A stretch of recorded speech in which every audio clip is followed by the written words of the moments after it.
wearing that cheap silver bracelet and hoping to survive? Passenger 12 is so naive. A mocking voice echoed through the cabin. Outside the window, an F-22 closed in. The pilot's voice crackled over the radio. "Change course immediately, or we open fire." Elena gripped her silver bracelet tight. Her microphone lit up. "In case you forgot, let me remind you. At Miramar, who pulled you out of that burning cockpit?" Dead silence filled the cabin. Then the radio crackled back. "It can't be. Is that really you?" Elena Carter, 32 years old with long brown hair and fair skin, sat quietly in seat 12F, wearing a crisp white blazer. She was traveling with the diplomatic delegation, but to everyone else, she was nobody special. Some officials whispered among themselves, "What's she doing in this cabin?" "She's just support staff." Others chuckled. "Passenger number 12, literally just filling a seat." Elena opened her small briefcase, placed a folder beside her, and ignored their comments completely. The old silver bracelet around her wrist caught the light, drawing more sneers. "Cheap jewelry! So out of place in first class," someone muttered under their breath. Elena touched the bracelet gently, her expression calm and unbothered. She didn't feel the need to respond to their petty remarks. As the plane took off, the cabin atmosphere settled, but the feeling that she was being looked down upon hung in the air like a thick cloud. The diplomats continued their hushed conversations about trade agreements and international relations. Elena sat in silence, occasionally glancing at her folder, but mostly staring out the window at the clouds below. "I wonder what she even does," whispered a senior official to his colleague. "Probably just carries bags and takes notes." His companion nodded with a smug smile. Support staff always try to dress above their station. "Look at that bracelet. Probably bought it at a flea market." Elena's fingers traced the worn silver surface of the bracelet. To them, it looked worthless. But this simple piece of jewelry held memories they could never understand. Memories of fire, smoke, and a split-second decision that saved a life. The plane reached cruising altitude, and the seatbelt signs turned off. Flight attendants began their service, treating the diplomats with extra attention while barely acknowledging Elena's presence. "Coffee for you, ma'am?" the attendant asked politely, but without the warm smile she'd given the others. "Thank you," Elena replied simply, her voice steady and professional. As conversations continued around her, Elena noticed how easily these people dismissed her. They saw the simple clothes, the modest jewelry, the quiet demeanor, and assumed they knew everything about her. Ambassador Richardson, a pompous man in his 60s, leaned over to his aide. "Why do we even bring these administrative assistants on diplomatic flights? They're just dead weight." His aide, eager to please, laughed loudly. "At least she's quiet." Some of them tried to insert themselves into conversations above their pay grade. Elena continued reading her documents, but she caught every word. Years of training had taught her to listen without appearing to do so, to observe without being noticed, to blend into the background until the moment she was needed. The meal service began, and Elena watched as the diplomats were served premium options while she received the standard economy meal. She ate quietly, never complaining, never drawing attention to the obvious disparity in treatment. "Look at her," whispered a junior diplomat to her colleague. "She doesn't even realize she's being treated like second class. No pride at all." What they didn't understand was that Elena Carter had dined with heads of state, briefed presidents, and coordinated missions that these diplomats couldn't even imagine. But she had also learned that pride was a luxury she couldn't afford in her line of work. The bracelet on her wrist contained technology worth more than most people's annual salaries. Her clearance levels exceeded those of everyone else on the aircraft combined. Her training included skills that most special forces operators would envy. But Elena Carter had mastered the most important skill of all: invisibility. A passenger from that flight later recalled, "She sat there so calmly while they mocked her." That kind of silence, it wasn't submission. It was the quiet confidence of someone who knew something the rest of us didn't. The aircraft suddenly shuddered violently as they entered restricted airspace. Emergency lights flickered, and passengers grabbed their armrests in alarm. The pilot's voice crackled over the intercom. "We're experiencing navigation interference. We've lost control of our flight path." Panic spread through the cabin as diplomats shouted questions. What's happening? Who's responsible for this? Through the small windows, a sleek F-22 Raptor appeared alongside their aircraft. It bore no standard identification markings, and its presence was both unexpected and terrifying. The fighter jet moved closer, and suddenly a harsh voice cut through their radio system. "Flight 451, change course immediately to my coordinates. If you refuse, I will open fire." Ambassador Richardson's face went pale as he stared out the window at the weapons systems pointed directly at their aircraft. "This is impossible. We have diplomatic immunity." "Immunity doesn't stop missiles," his aide whispered, sweat beading on his forehead. In the cabin, one official glanced at Elena and laughed nervously. "Someone like you wouldn't understand military protocols." "Just sit quietly." Passenger number 12. Elena remained silent, but her eyes sharpened with focus. She listened carefully to the voice coming through the radio. Something about that pilot's tone, his speech pattern, his authoritative delivery. The flight attendants were trying to maintain order, but fear was spreading like wildfire through the cabin. These diplomats were accustomed to being protected by security details, traveling in armored vehicles, conducting business in secure facilities. They had never faced direct, immediate physical threat. Elena, however, felt her training automatically engage. Her breathing remained steady. Her pulse slowed rather than accelerated. Years of high-stakes operations had taught her that panic was the enemy of survival. The rogue pilot's voice came again, more aggressive this time. "You have 30 seconds to comply. Change course to bearing 270, or I will consider you a hostile target." Through the window, Elena could see the F-22's weapons systems, AIM-120 AMRAAMs mounted on external pylons, a 20mm M61A2 Vulcan rotary cannon, more than enough firepower to obliterate their civilian aircraft in seconds. But something bothered her about this pilot's approach. His tactics were textbook, but there were subtle variations that seemed familiar. The way he positioned his aircraft, the timing of his communications, the specific terminology he used. And then it hit her like lightning. She recognized that voice. It belonged to a pilot she had pulled from a burning cockpit at Miramar years ago. Lieutenant Jake Morrison, call sign Viper. A Top Gun trainee who would have died in that fiery wreck if she hadn't acted without regard for her own safety. The memory flooded back. The aircraft had experienced catastrophic engine failure during a training exercise. The ejection system had malfunctioned. Jake was trapped in a cockpit filling with toxic smoke and spreading flames.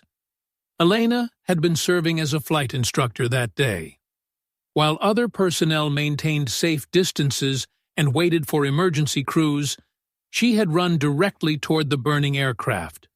She had climbed onto the wing, used an emergency axe to break open the damaged canopy, and physically drag the unconscious pilot to safety, just moments before the entire aircraft was consumed by flames. Elena reached for her bracelet, and a hidden microphone activated with a soft blue glow. Her training kicked in automatically, accessing secure communication frequencies that most people didn't know existed. Her voice cut through the radio frequency, calm but unmistakable. In case you forgot, let me remind you. Burning cockpit. Smoke everywhere. Who pulled you out? The F-22's radio went completely silent. Then, barely above a whisper, "It can't be. Is that really you?" The entire first-class cabin fell into stunned silence. The diplomats who had been mocking Elena just moments before now sat frozen, their faces pale with shock and confusion. "How is she talking to them?" someone whispered in disbelief. Who is she?" another asked, his voice trembling. Ambassador Richardson stared at Elena with wide eyes, suddenly realizing that everything he thought he knew about this quiet woman was completely wrong. Elena's transformation was subtle, but complete. The quiet, overlooked support staff member was gone. In her place sat someone with the bearing of a highly trained operative, someone with clearance levels these diplomats could only dream of. The rogue pilot's voice came back, shaken but trying to maintain control. "You. Falcon 214. I owe you my life, but today I have my orders." Elena's response was ice-cold.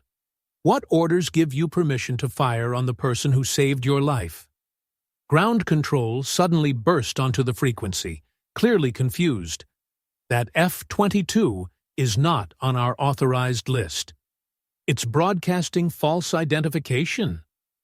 Additional fighter jets were being scrambled to intercept, but they were still minutes away from reaching the scene. Through her hidden communication system, Elena could hear the chaos in military command centers. Radar operators were trying to identify the rogue aircraft. Squadron leaders were demanding answers about how an unauthorized fighter had penetrated their airspace. But Elena knew something they didn't. She recognized not just the voice, but the call sign, the flight patterns, even the way this pilot handled his aircraft. This wasn't a random terrorist or foreign agent. A flight attendant later testified, "I didn't understand everything that was happening, but I heard her voice on that radio, and suddenly the fighter jet outside went completely quiet, like it had seen a ghost." The rogue pilot was quiet for several long seconds before his voice returned, bitter and strained. "You? Falcon 214. I owe you my life, but today I have a mission that's bigger than both of us." Elena's response cut through the air like a blade. "What mission allows you to murder the person who saved your life?" Ground control's voice burst through the chaos. "Multiple agencies confirm that F-22 is not authorized. It's broadcasting false identification codes. More fighter jets were being vectored to their location, but Elena knew they wouldn't arrive in time. This had to be resolved now, with words instead of weapons. She continued, her voice carrying the authority of someone who had earned respect in the most elite circles of military aviation. "You owe me a life debt, and today you will not repay it with innocent blood." Inside the F-22's cockpit, Lieutenant Jake Morrison struggled with conflicting loyalties. The shadow organization that had recruited him after his discharge from the Navy had made it clear: complete this mission or face consequences that would destroy not just him, but everyone he cared about. They had his sister's location, his elderly parents' address, his former girlfriend who still sent him Christmas cards. The organization knew exactly how to leverage human connections to ensure compliance. But hearing Elena's voice brought back memories he had tried to suppress. The training accident at Miramar hadn't just been a mechanical failure. His aircraft's engine had been sabotaged by a rival pilot jealous of his Top Gun placement. The ejection system had been tampered with. He was supposed to die that day. Elena Carter had saved him not just from the flames, but from murder disguised as an accident. "I know what they're holding over you," Elena said, her voice softer now but no less commanding. "I know about the threats, but Jake, you know this isn't who you are." The use of his real name hit him like a physical blow. In the years since his discharge, no one had called him Jake. He was Viper to his handlers, Asset 7 in their communications, a code name on mission briefs. He had almost forgotten he was still a person underneath all the operational identities. "They have everything." His voice cracked over the radio. "Everyone I care about. If I don't complete this mission. If you complete this mission, you'll be someone who murders innocent people," Elena replied. "Is that who you want to be? Is that who I pulled out of that cockpit?" In the civilian aircraft's cabin, the diplomats sat in stunned silence as they witnessed something unprecedented. This wasn't a negotiation in any traditional sense. This was one human being reaching across years and circumstances to remind another human being of their better nature. Ambassador Richardson, who had spent decades in diplomatic negotiations, whispered to his aide, "I've never seen anything like this. She's not offering him anything. She's not threatening him. She's just reminding him who he used to be." Elena accessed her secure communication channels and began speaking in code that the passengers couldn't understand, but Jake Morrison recognized immediately. She was giving him intelligence about his handlers, revealing that their organization was already under investigation, that their threats were becoming hollow as their network was systematically dismantled. "Operation Blackwater has been compromised for 6 months," she said calmly. "Your sister is in protective custody. Your parents have been relocated to a safe house. The people you're trying to protect, they're already safe." Jake's hands shook on the controls as this information sank in. The mission he was risking everything to complete. The threats that had driven him to this point. They were based on leverage that no longer existed. "You're lying," he said, but his voice lacked conviction. "Falcon 214 to Mountain Home Base," Elena said, switching to an open military frequency. "Request immediate confirmation on status of Morrison family protective detail." A crisp military voice responded within seconds. "Falcon 214, Morrison family is secure. Operation Blackwater assets neutralized as of 0600 hours today." The silence from the F-22 stretched for almost a minute. Then, barely audible, They don't have anyone anymore.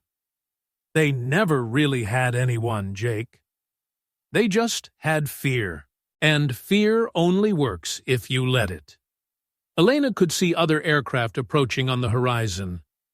Military interceptors were closing in, and once they arrived, this situation would escalate beyond anyone's ability to control.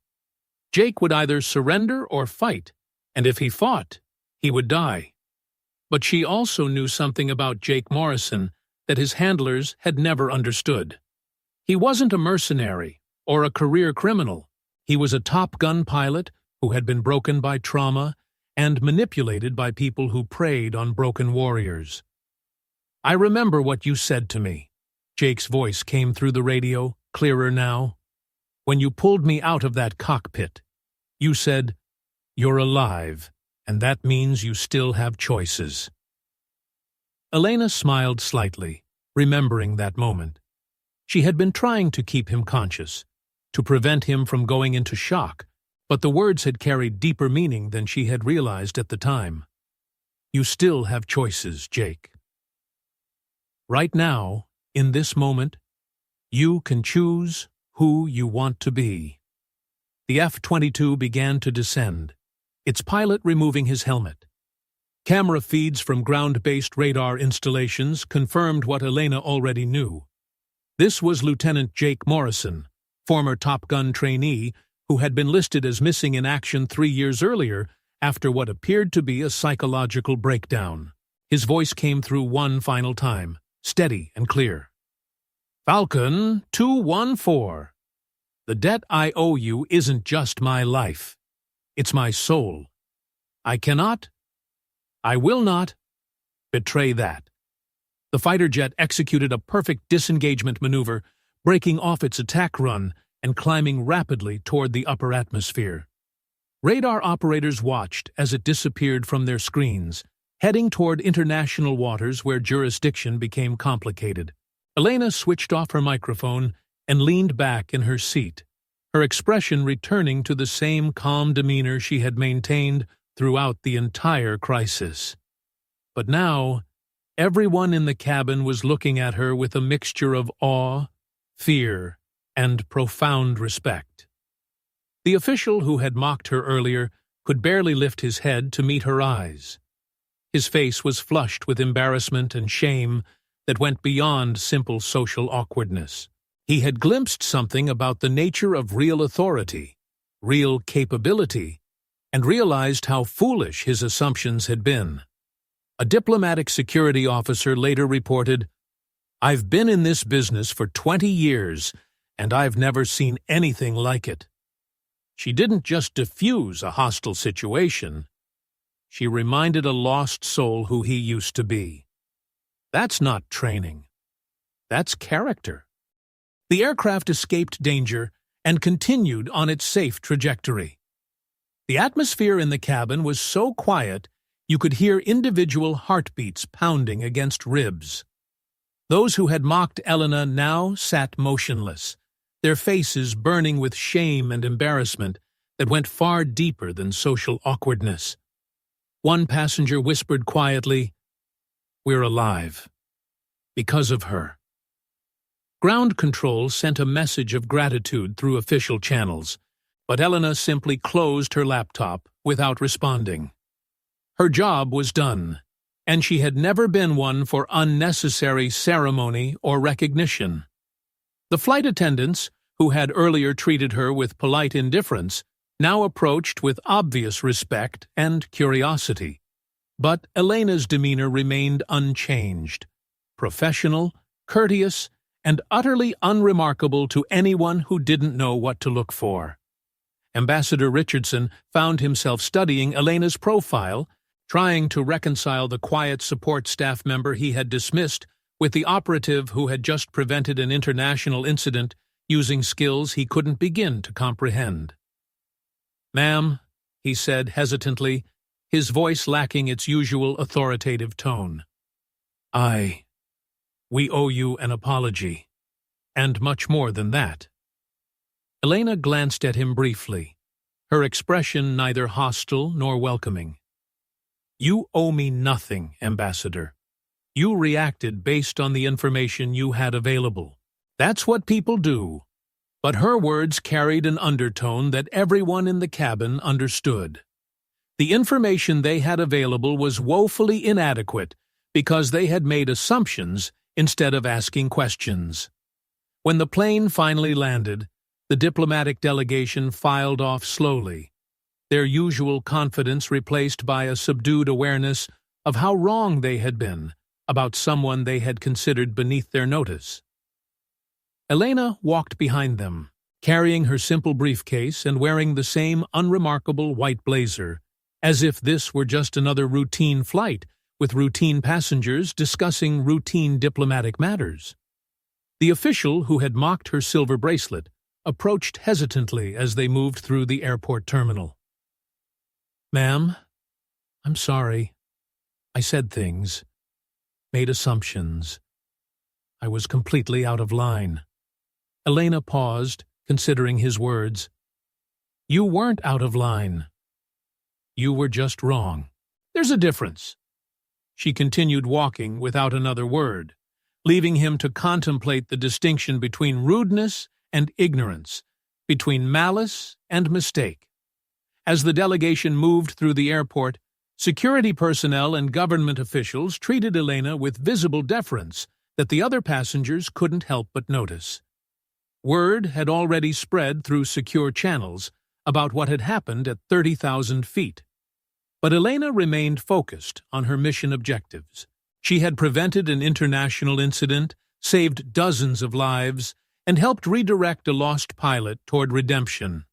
For her, that was simply another day's work in a career filled with situations most people would consider impossible. The camera captured her in slow motion, her white blazer moving through the crowd, the silver bracelet catching airport lights, her calm expression never wavering despite everything she had just accomplished.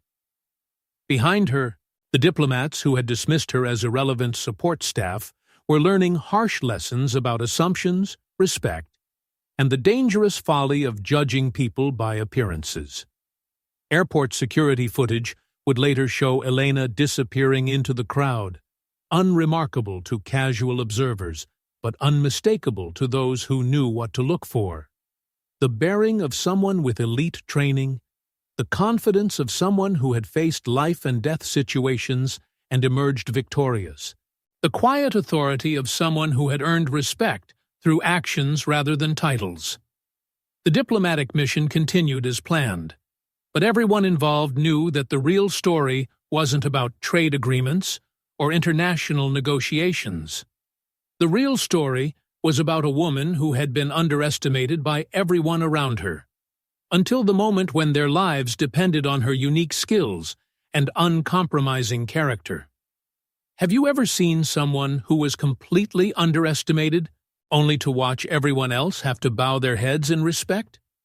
If you have, type, "I've seen it," in the comments. D continued on its safe trajectory. The atmosphere in the cabin was so quiet you could hear individual heartbeats. Those who had mocked Elena now sat motionless, their faces burning with shame and embarrassment. One passenger whispered quietly, "We're alive because of her." Ground control sent a message of gratitude, but Elena simply closed her laptop without responding. Her job was done, and she had never been one for unnecessary ceremony. When the plane finally landed, the diplomatic delegation filed off slowly.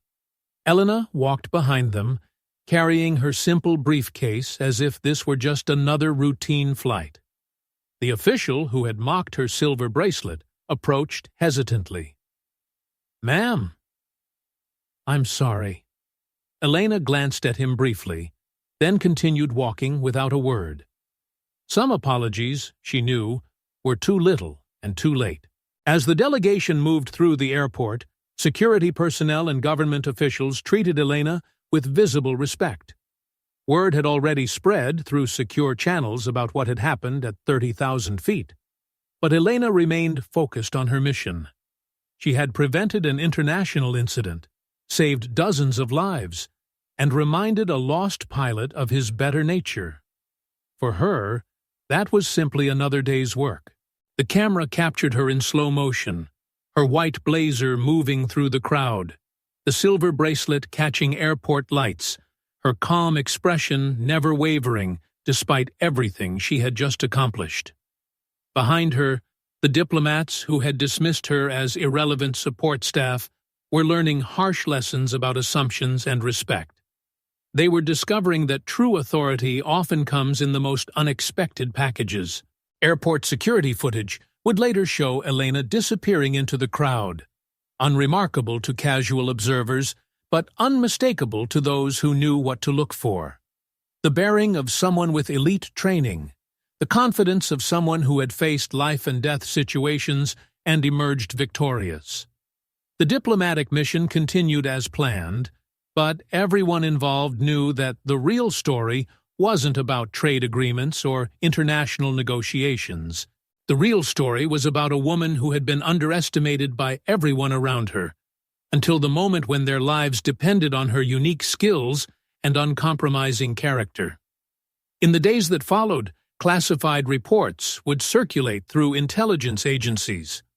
Security protocols would be reviewed.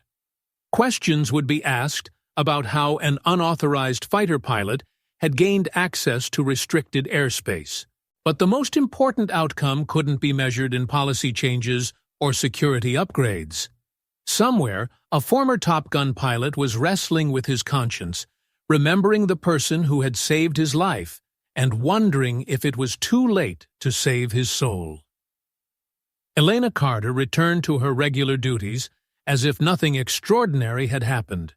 She attended briefings, filed reports, and prepared for her next assignment. But those who had witnessed her in action would never forget the lesson she had taught them. The narrator concluded, "Have you ever seen someone who was completely underestimated, only to watch everyone else have to bow their heads in respect? If you have, type, 'I've seen it' in the comments." Several weeks later, Elena received a classified envelope at her secure address. The sender was the F-22 pilot, the one who had threatened their aircraft, the one who owed her his life. Inside, he had written, "I failed my mission, but at least I didn't fire on you. I remember the moment you pulled me from those flames. I didn't have the courage to betray that debt." Attached was a photograph of the old, burned cockpit with a handwritten note. Falcon 214. Debt unpaid. Elena studied the photo for a long moment, a slight smile crossing her face. Her expression mixed sadness with pride, understanding the complexity of redemption and the weight of second chances. A passenger from that flight later reflected, "She never said much about what happened, but I understood that her silence was itself a victory." The final scene showed Elena standing in an empty airport terminal, her white blazer reflecting the golden sunset, the silver bracelet in her hand catching the fading light. The story's message became clear. Some debts cannot be repaid with money or blood. They can only be honored by choosing to remember your humanity. And some heroes need only speak a single reminder to make even their enemies lower their weapons. Intelligence agencies quietly noted that the rogue pilot had disappeared completely from shadow organization networks. His handlers never heard from him again, and their operation was abandoned without explanation. Elena's official reports made no mention of the personal history between her and the pilot. As far as the bureaucrats were concerned, she had successfully de-escalated a terrorist threat using standard negotiation techniques. But those who understood the deeper story knew better. This hadn't been about negotiation or tactics.